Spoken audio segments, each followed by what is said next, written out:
Sa ibang balita, gumugulong na ang pag-amyenda sa Reproductive Health Bill sa Senado. Muling binanata ni Senador Tito Soto ang panukalang batas at sinabing kontra ito sa mahihirap. Pero matapos sa kanyang talumpati, muling naharap ang senador sa panibagong issue ng plagiarism. Narito ang report ni Jam Sante.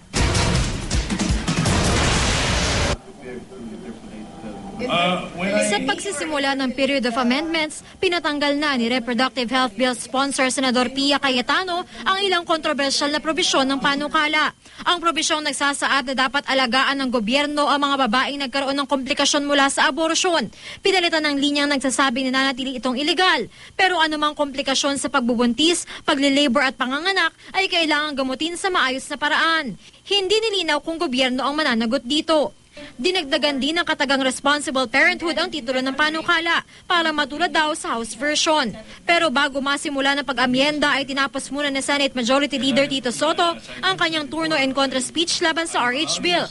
Sa ikatlo at ikaapat niyang talumpati sa issue, tinawag niyang population control measure ang RH Bill na hindi daw kailangan ng Pilipinas dahil hindi naman daw ito overpopulated. Hindi rin daw solusyon ng RH Bill sa kahirapan. Sagot sa kahirapan. Trabaho, edukasyon, pabahay, kalusugan, hindi contraceptive. Ayon pa sa senador, maraming probisyon ng RH Bill ang bahagi na umano ng mga umiiral na batas. At dahil hindi naman daw ipinagbabawal ang family planning, bakit kailangan pa aniya ng bagong batas kaugnay nito? Sino po ba sa bansang ito nakaranas ng pagkaitan ng kalayaang pumili ng bilang ng kanyang anak? Kung kailangan siya manganganak, at kung anong gusto niyang family planning method na gamitin. Wala akong bawal. Andiyan dyan yung freedom of choice na yan. Magtatanong sana si Senate President Juan Ponce Enrile pagkatapos ng talumpati ni Soto. Pero kwenisyon ito ni Cayetano na nauwi sa sagutan. I know for a fact that the majority floor leader and our Senate President are both anti-RH. So I would like to ask what is the objective of the two of them debating. I've been in the Senate for a long, long time already. And I've never been asked to state the purpose of my interpellation.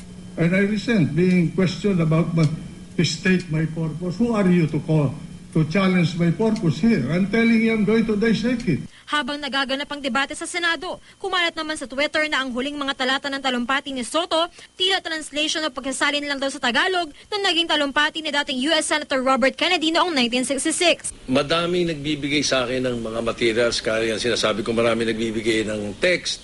Hindi mo na alam kanino galing yung text or kanino galing yung mga ideas.